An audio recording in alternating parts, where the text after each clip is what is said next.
All right, now we're going to get into what the actual workouts look like.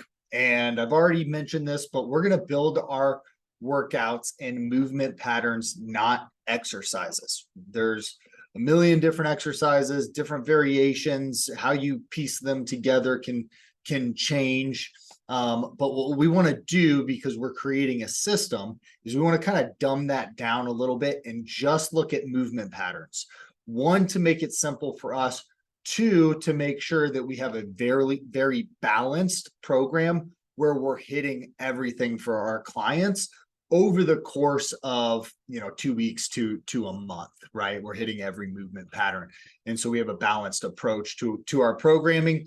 That's harder to do when we're looking at exercises as opposed to just movement patterns, because there's less variables, if that makes sense. All right.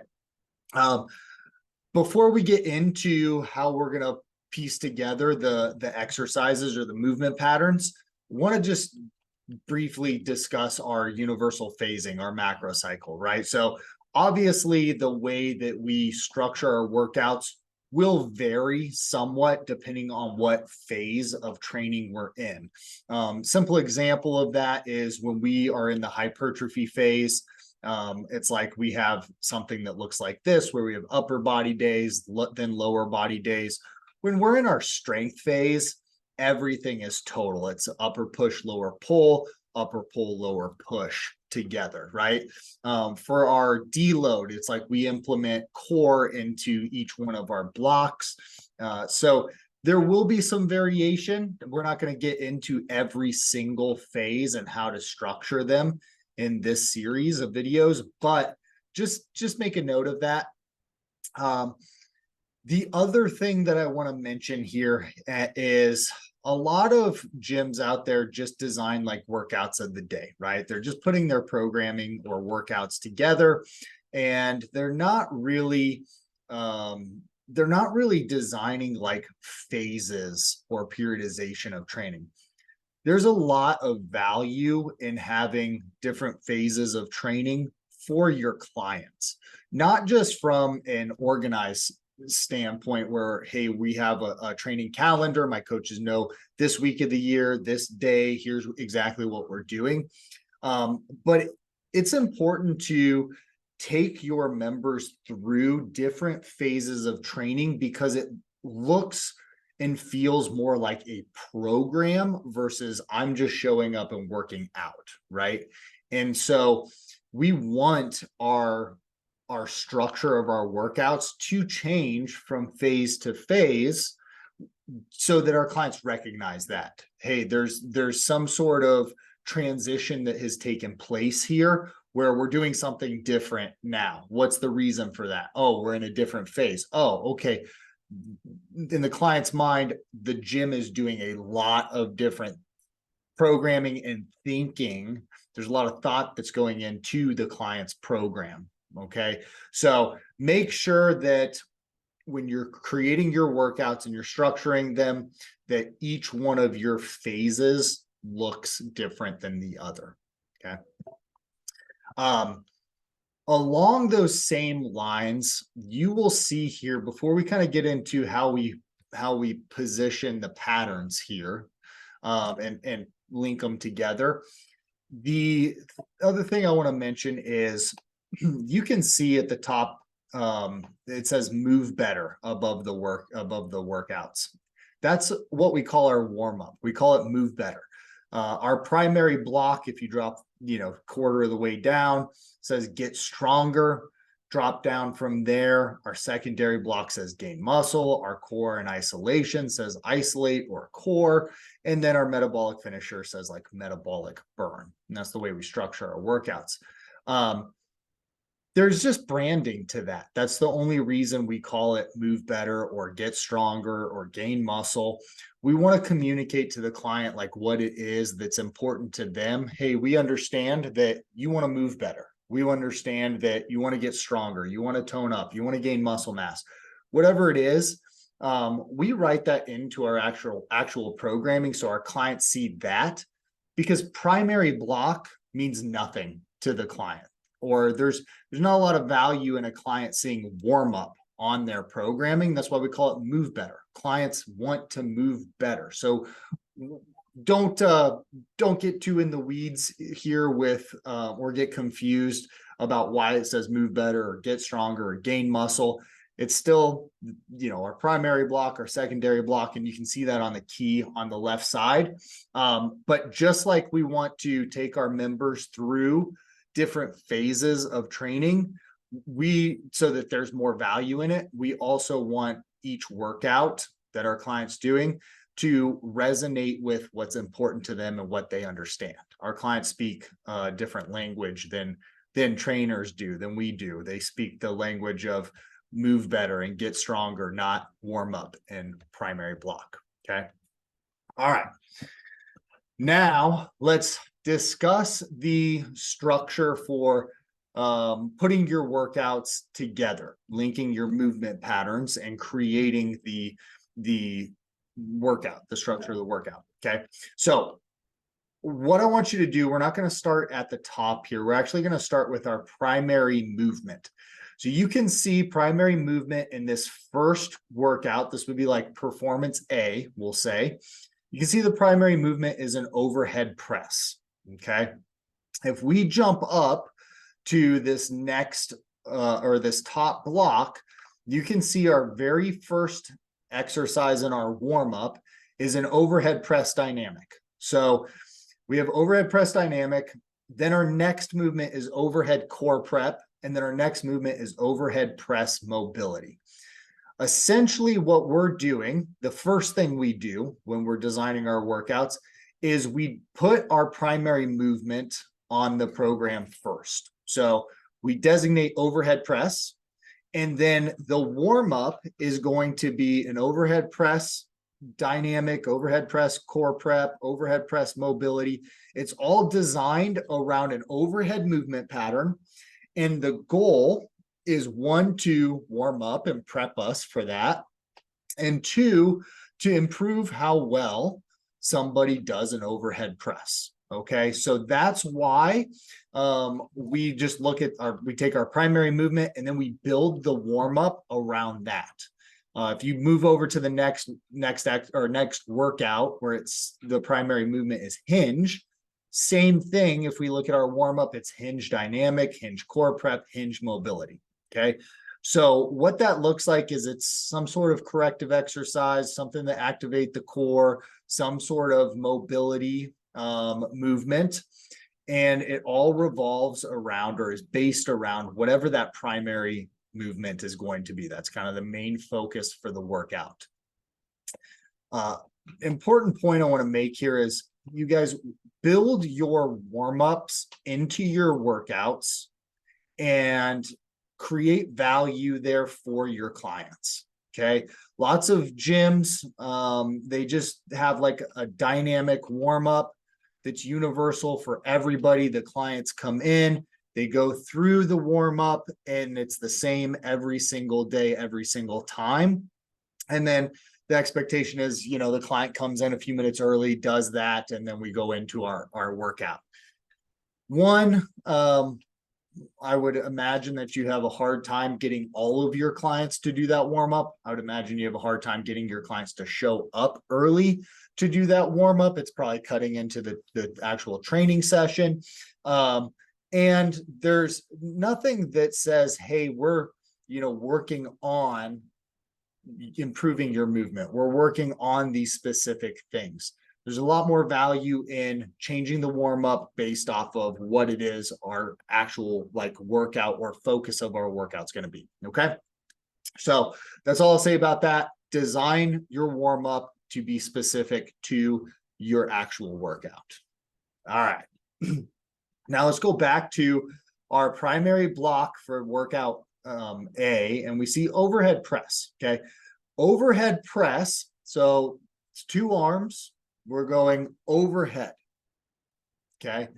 The next exercise is it's a superset, a unilateral antagonist, and it's a single arm horizontal pull. And then you see primary soft tissue and overhead press SMR. Okay. So whatever our primary movement is, we're going to do some sort of soft tissue work as our like rest period at the end of our superset. That's a great way for us to actually get our clients to rest with them still moving and being active, where they're not just sitting down and waiting. Okay, so that's why we have some like soft tissue work in our programming. All right, but let's look at overhead press and then single arm horizontal pull. The way that we make sure that we hit all of our movement patterns is we go push, pull. Makes sense, right? Push, pull. Then we go 2 arms, 1 arm, or 2 legs, 1 leg. And then for our upper body, we go overhead, horizontal. And for our lower body, we go hip dominant, knee dominant. Okay. So I'm going to repeat that, but I'm going to do it in terms of this workout. Okay. So overhead press, 2 arms, I'm pushing 2 arms overhead.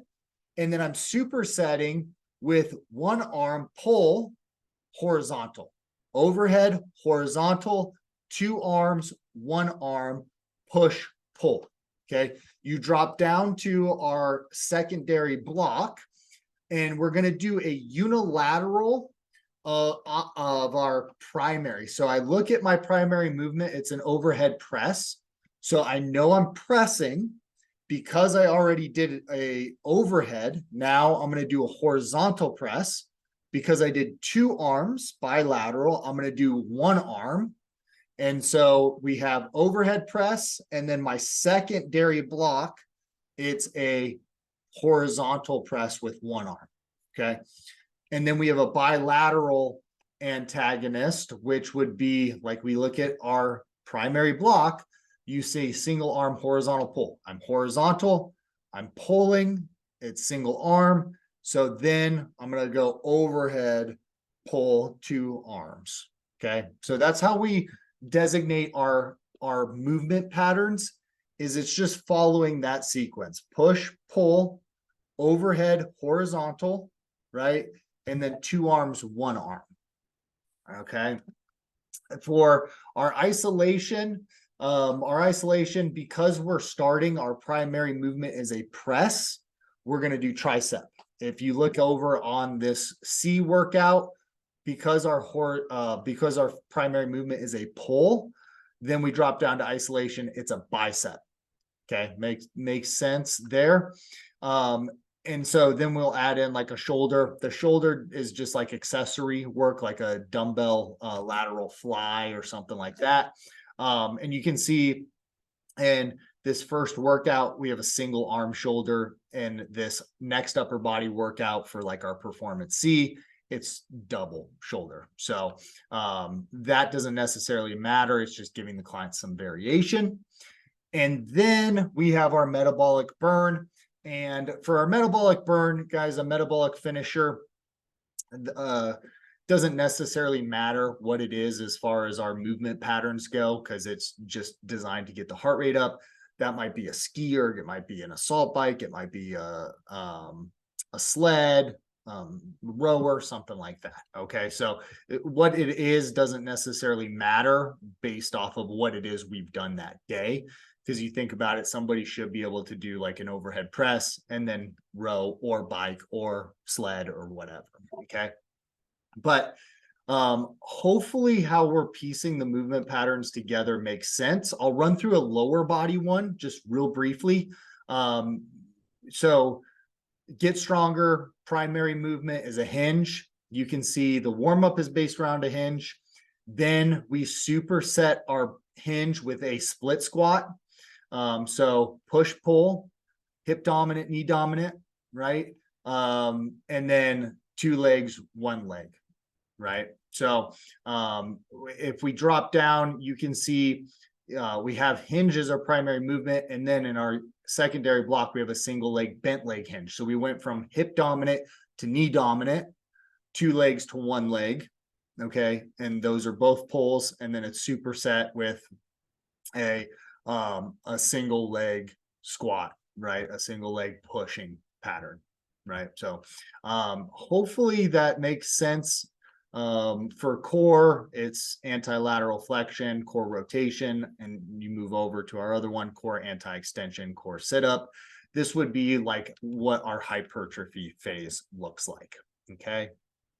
This would be 1 week of that. If we look at the second week, remember, we always start our program in the opposite order. So this one starts with a split squat. We have overhead pull, bent leg hinge, horizontal push. Those are our primary movements.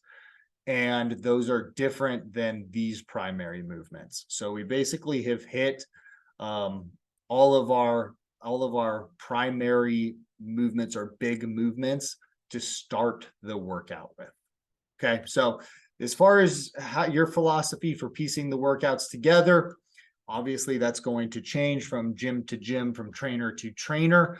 But what you want to make sure you do is have all of your major movement patterns targeted over the course of 2 weeks, and you want it to be very balanced for the clients, meaning that they're not going to hit more of one movement pattern than another movement pattern. Okay, so think about that and how we're structuring our workouts. And when we do our total body, okay, just a side note on this, you can see here, Get Stronger, we have hinge and overhead press. Okay, if I go back to my week 1, you can see I have overhead press here and hinge here. And then I have horizontal pull and squat for those other workouts. So hinge, overhead press, those are the primary movements. Squat, horizontal pull, those are the primary movements. Okay. So when you are designing, if you're following our sequence of performance A, performance B, total A, you want to make sure that the primary movements for A and B are opposite, meaning upper push, lower pull. You would not want to design your workouts where it's overhead press and then a squat, right? Because that's a lower push. And then your workouts don't match up for performance A, performance B, and total A. Okay, so hopefully that makes sense. Always put your pushes in, like your primary upper push and your primary lower pull side by side in the week, and then opposite your upper pull primary and your lower push primary together in the week. Monday, Tuesday, Thursday, Friday, A, B, C, D. Okay, so just a side note there, that's a best practice. Hopefully that makes sense. Okay, so we've got week 1, week 2, what your total body looks like. And next, guys, we are going to get into the movement matrix, and we will add actual exercises.